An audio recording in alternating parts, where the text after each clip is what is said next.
बिस्मिल्लाहिर्रहमानिर्रहीम। अल्लाहुम्मा सल्लि अला मुहम्मदिन व अला आलि मुहम्मदिन कमा सल्लैता अला इब्राहीम व अला आलि इब्राहीम इन्नका हमीदुम मजीद। अल्लाहुम्मा बारिक अला मुहम्मदिन व अला आलि मुहम्मदिन कमा बारकता अला इब्राहीम व अला आलि इब्राहीम इन्नका हमीदुम मजीद। அஸ்ஸலாமு அலைக்கும் வரஹ்மத்துல்லாஹி வபரகாத்துஹு। இறைவனுடைய பேரருளினால் ரமலான் மாதம் தன்னுடைய அனைத்து தனிச்சிறப்புகளுடனும் அருட்களுடனும் நம்முடைய வாழ்நாளில் மீண்டும் ஒருமுறை வருகை தந்திருக்கின்றது. இறைவன் நம் அனைவருக்கும் இந்த மாதத்தின் அருட்களிலிருந்து சரியான முறையில் பயன்பெறுவதற்கான நல்வாய்ப்பினை நல்குவானாக. ஆமீன் யா அர்ஹமுர் ராஹிமீன். இஸ்லாத்தின் மறுமலர்ச்சி மற்றும் இஸ்லாத்தை இதர மார்க்கங்கள் மீது வெற்றி பெறச் செய்வதற்காக தோன்றக்கூடிய ஹஜ்ரத் வாக்களிக்கப்பட்ட மசி மற்றும் மெஹதி அலைஹிஸ்ஸலாத்து வஸ்ஸலாம் அவர்களுக்கும் ரமலான் மாதத்திற்கும் ஒரு நெருங்கிய நுட்பமான தொடர்பு இருக்கின்றது.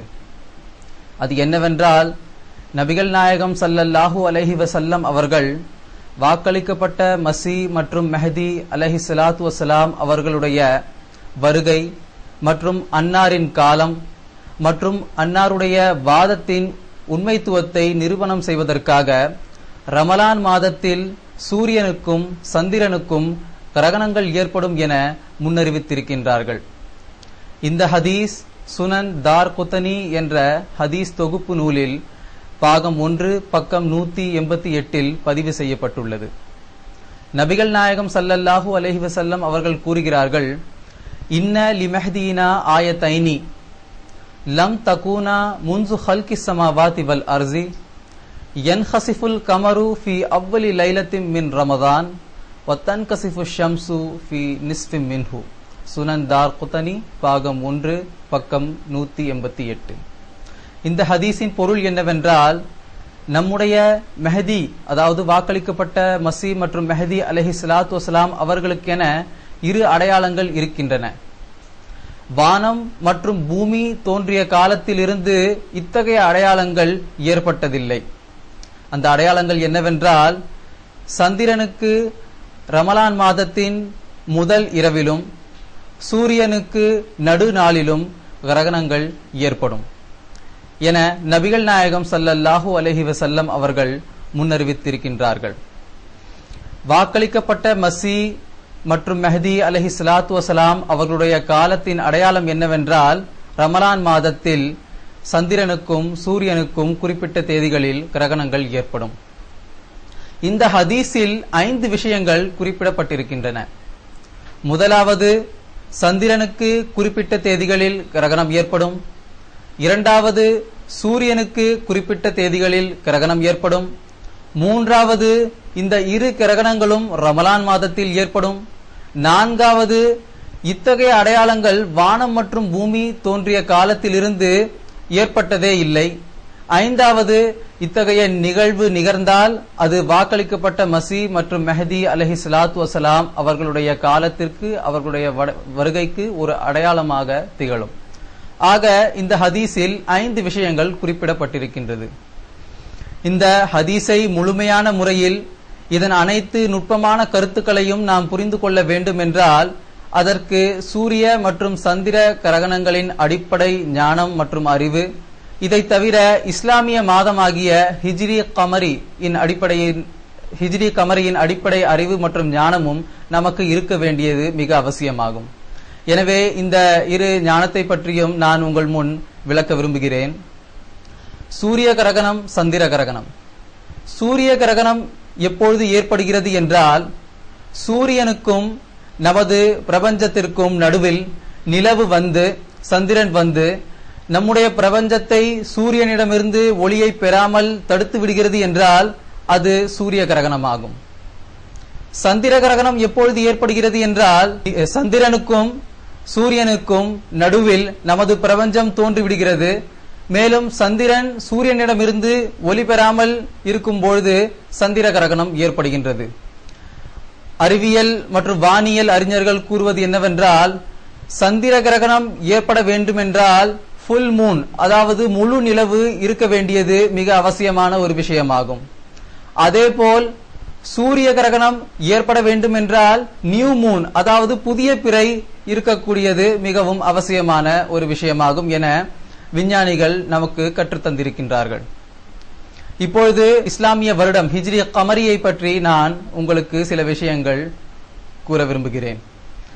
இஸ்லாமிய மாதங்கள் சந்திரனை அடிப்படையாக கொண்டு கணக்கிட்டு பார்க்கப்படுகின்றது. நம்முடைய இக்காலத்தில் மாதம் மற்றும் வருடங்களை கணக்கிடுவதற்காக இரு வகையான ஏற்பாடுகள் இருக்கின்றன. ஒன்று சூரியனை பார்த்து மாதங்களும் நாட்களும் கணக்கிடப்படுகின்றன, மற்றொன்று சந்திரனை பார்த்து மாதங்களும் நாட்களும் கணக்கிடப்படுகின்றன. இஸ்லாமிய வருடமாகிய ஹிஜ்ரி கமரி சந்திரனை அடிப்படையாக கொண்ட ஒரு அமைப்பாகும்.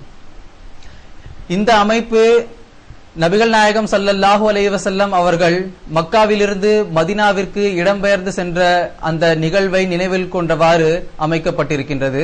அதாவது 15 அல்லது 16 ஜூலை 622 ஆண்டிலிருந்து இந்த மாதம் இந்த இத்தகைய வருடம் அதாவது ஹிஜ்ரி கமரி என்ற இந்த அமைப்பு துவங்கியிருக்கின்றது. மேலும் இஸ்லாமிய கணக்கின்படி ஒரு மாதத்தில் 29 அல்லது 30 நாட்கள் இருக்கின்றன. ஒரு வருடத்தில் 354 அல்லது 55 நாட்கள் இருக்கின்றன. ஆக நான் முன்பே கூறியபடி சூரிய கிரகணம் நிகழ்வதற்காக புது பிறை நியூ மூன் இருக்க வேண்டிய அவசியம் இருக்கின்றது. அதேபோல் சந்திர கிரகணம் ஏற்படுவதற்காக ஃபுல் மூன் அதாவது முழு நிலவு இருக்கக்கூடிய அவசியம் இருக்கின்றது. சந்திரனை கணக்கிட்டு பார்க்கக்கூடிய இந்த மாதங்களில் ஃபுல் மூன் எப்பொழுது தோன்றுகிறது என்றால் 13, 14, 15 இஸ்லாமிய மாதத்தின் 13, 14, 15 ஆகிய தேதிகளில்தான் முழு நிலவு ஃபுல் மூன் தோன்றக்கூடிய வாய்ப்புகள் இருக்கின்றன என விஞ்ஞானம் நமக்கு கற்றுத்தந்திருக்கின்றது. ஆக சந்திர கிரகணம் ஏற்பட வேண்டுமென்றால் முழு நிலவு இருக்கக்கூடிய இஸ்லாமிய மாதத்தின் 13, 14, 15 ஆகிய தேதிகளில் மட்டும்தான் ஏற்படும். இந்த தேதிகளில் ஏற்படுவதற்கான வாய்ப்பு மட்டும்தான் இருக்கின்றது. இதர தேதிகளில் ஏற்படக்கூடிய சாத்தியமே இல்லை. அதேபோல் புது பிறை எப்பொழுது தென்படுகிறது என்றால் இஸ்லாமிய மாதம் அதாவது சந்திரனை கணக்கிட்டு பார்க்கக்கூடிய இஸ்லாமிய மாதத்தின் 27, 28, 29 ஆகிய தேதிகளில்தான் புது பிறை நியூ மூன் நமக்கு தென்படுகின்றது. ஆக சூரிய கிரகணம் எப்பொழுது ஏற்படும் என்றால் இஸ்லாமிய மாதம் சந்திரனை கணக்கிட்டு பார்க்கக்கூடிய மாதத்தின் 27, 28, 29 ஆகிய தேதிகளில் மட்டும்தான் சூரிய கிரகணம் ஏற்படுவதற்கான வாய்ப்பு இருக்கின்றது என்பதை விஞ்ஞானம் மிக தெளிவாக நமக்கு கற்றுத்தந்திருக்கின்றது. இந்த இரு விளக்கத்திற்கு பிறகு நான் இந்த ஹதீஸின் விளக்கத்தை உங்கள் முன் எடுத்து வைக்கின்றேன். இந்த ஹதீஸில் நபிகள் நாயகம் ஸல்லல்லாஹு அலைஹி வஸல்லம் அவர்கள் என்ன கூறுகிறார்கள் என்றால் யன்ஹசிஃபுல் கமரு ஃபி அவ்வலி லைலத்தின் மின் ரமதான் ரமலான் மாதத்தின் முதல் இரவில் சந்திரனுக்கு கிரகணம் ஏற்படும். ரமலான் மாதத்தின் முதல் இரவில் சந்திரனுக்கு கிரகணம் ஏற்படுவதற்கான எந்த ஒரு வாய்ப்பும் இல்லை. ஏனென்றால் ரமலான் மாதத்தின் முதல் தேதியில் முழு நிலவு முழு சந்திரன் இருப்பதே இல்லை. ரமலான் மாதத்தின் முதல் தேதியில் பிறைதான் தென்படுகின்றது. ஆக ரமலான் மாதத்தில் சந்திரனுக்கு கிரகணம் அதன் முதல் தேதியில் முதல் இரவில் ஏற்படும் என்றால் இது சாத்தியமில்லாத ஒரு விஷயமாகும் என விஞ்ஞானம் நமக்கு கற்றுத்தந்திருக்கின்றது. அரபி மொழியில் கூட நபிகள் நாயகம் ஸல்லல்லாஹு அலைஹி வஸல்லம் அவர்கள் கமர் என்ற வார்த்தையை பயன்படுத்தி இருக்கின்றார்கள். கமர் என்றால் முழு நிலவுக்கு தான் கமர் என கூறுவார்கள்.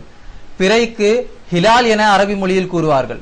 அப்படி அந்த பிறைக்கு தான் கிரகணம் ஏற்படும் என்றால் நபிகள் நாயகம் ஸல்லல்லாஹு அலைஹி வஸல்லம் அவர்கள் யன்ஹசிஃபுல் ஹிலால் என கூறியிருக்க வேண்டும். ஆனால் நபிகள் நாயகம் ஸல்லல்லாஹு அலைஹி வஸல்லம் அவர்கள் யன்ஹசிஃபுல் கமர் என குறிப்பிட்டிருக்கின்றார்கள்.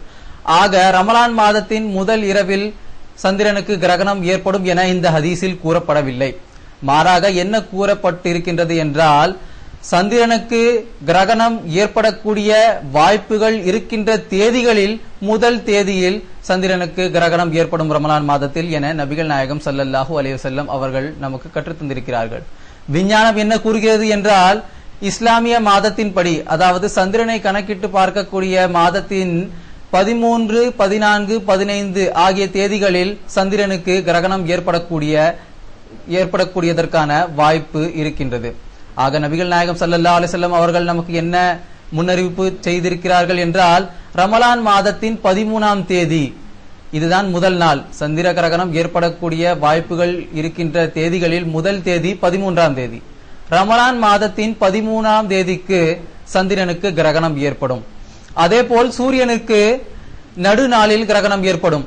சூரியனுக்காக நியமிக்கப்பட்ட தேதிகள் 27, 28, 29. ஆக ரமலான் மாதத்தின் 28ஆம் தேதி சூரியனுக்கு கிரகணம் ஏற்படும் என நபிகள் நாயகம் ஸல்லல்லாஹு அலைஹி வஸல்லம் அவர்கள் இந்த ஹதீஸில் மிக தெளிவாக நமக்கு ஒரு முன்னறிவிப்பை செய்துள்ளார்கள். மேலும் இந்த முன்னறிவிப்பு வாக்களிக்கப்பட்ட மசீஹ் மற்றும் மெஹதி அலைஹிஸ்ஸலாத்து வஸலாம் அவர்களுடைய காலத்திற்கு ஒரு அடையாளமாக திகழும் எனவும் நபிகள் நாயகம் ஸல்லல்லாஹு அலைஹி வஸல்லம் அவர்கள் கூறியிருக்கின்றார்கள். ஆக ரமலான் மாதத்தின் 13ஆம் தேதிக்கு சந்திரனுக்கு கிரகணம் ஏற்படும், ரமலான் மாதத்தின் 28ஆம் தேதிக்கு சூரியனுக்கு கிரகணம் ஏற்படும் என இந்த ஹதீஸில் கூறப்பட்டுள்ளது. இந்த இரண்டு விஷயங்களுக்கு பிறகு ரமலான் மாதத்தில் ஏற்படும் என நபிகள் நாயகம் ஸல்லல்லாஹு அலைஹி வஸல்லம் அவர்கள் கூறியிருக்கின்றார்கள். இதிலும் ஒரு நுட்பமான ஆழமான கருத்து இருக்கின்றது. அது என்னவென்றால், ரமலான் மாதத்தில் தான் ஒரு முஸ்லிம் சந்திரனை பிறையை பார்க்கின்றான். ஏனென்றால் நபிகள் நாயகம் ஸல்லல்லாஹு அலைஹி வஸல்லம் அவர்கள் சூமு பி ருயத்திஹி வஃப்தரு பி ருயத்திஹி என கட்டளையிட்டுள்ளார்கள். அதாவது பிறையை பார்த்து நீங்கள் நோன்பை துவங்குங்கள், அதே போல் பிறையை பார்த்து நீங்கள் ஈத் பண்டிகையை கொண்டாடுங்கள் என நபிகள் நாயகம் ஸல்லல்லாஹு அலைஹி வஸல்லம் அவர்கள் கூறியிருக்கின்றார்கள். ரமலான் மாதத்தில் தான் ஒரு முஸ்லிம் பிறையை பார்க்கின்றான், எனவேதான் இந்த நிகழ்வு ரமலான் மாதத்தில் ஏற்படும் என நபிகள் நாயகம் ஸல்லல்லாஹு அலைஹி வஸல்லம் அவர்கள் மிக தெளிவாக கூறியிருக்கின்றார்கள். இதை தவிர இஸ்லாமிய மாதத்தில் தான் இந்த தேதிகளில் சந்திரனுக்கு கிரகணம் ஏற்படக்கூடிய வாய்ப்புகள் இருக்கின்றது, இந்த தேதிகளில் சூரியனுக்கு கிரகணம் ஏற்படக்கூடிய வாய்ப்புகள் இருக்கின்றது என நம்மால் கூற முடியும். எவ்வாறு நாம் கூறுகின்றோமோ, சந்திரனை அடிப்படையாக கொண்ட மாதத்தின் 13, 14, 15 தேதிகளில் சந்திர கிரகணம் ஏற்படக்கூடிய வாய்ப்பு இருக்கின்றது. 27, 28, 29 தேதிகளில் சூரியனுக்கு கிரகணம் ஏற்படக்கூடிய வாய்ப்புகள் இருக்கின்றது என நாம் கூறுகின்றோமோ, இவ்வாறு சூரியனை அடிப்படையாக கொண்டு கணக்கிடப்படும் மாதங்களிலும் வருடங்களிலும் நம்மால் கூற முடியாது. ஜூலை மாதம் 15, 16, 17 தேதி இல்ல 6, 7, 8ஆம் தேதி தான் சூரியனுக்கு கிரகணம் ஏற்படக்கூடிய வாய்ப்பு இருக்கிறது, இல்ல சந்திரனுக்கு கிரகணம் ஏற்படக்கூடிய வாய்ப்பு இருக்கின்றது என நம்மால் கூற முடியாது. என கூறுவதற்கு விஞ்ஞானம் நம்மை அனுமதிப்பதில்லை. எனவே தான் இஸ்லாமிய மாதத்தை நபிகள் நாயகம் ஸல்லல்லாஹு அலைஹி வஸல்லம் அவர்கள் தேர்ந்தெடுத்திருக்கிறார்கள். அடுத்து 4வதான விஷயம் என்னவென்றால், லம் தகூனா முன்சு ஹல்கி ஸமாவாதி வல் அர்ஸி. இத்தகைய அடையாளங்கள் வானம் மற்றும் பூமி தோன்றிய காலத்திலிருந்து ஏற்பட்டதே இல்லை என நபிகள் நாயகம் ஸல்லல்லாஹு அலைஹி வஸல்லம் அவர்கள் கூறுகின்றார்கள்.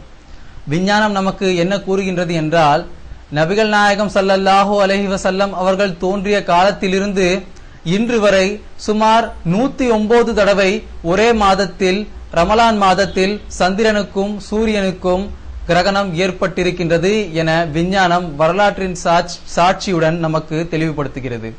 பின்னர் நபிகள் நாயகம் ஸல்லல்லாஹு அலைஹி வஸல்லம் ஏன் இவ்வாறு லம் தகூனா முன்சு ஹல்கி ஸமாவாதி வல் அர்ஸ், வானம் மற்றும் பூமி தோன்றிய காலத்திலிருந்து இத்தகைய அடையாளங்கள் வெளிப்பட்டதில்லை என கூறியிருக்கின்றார்கள் என சிந்தித்து பார்க்கக்கூடிய ஒரு கட்டாய சூழ்நிலைக்கு நாம் உள்ளாக்கப்படுகின்றோம்.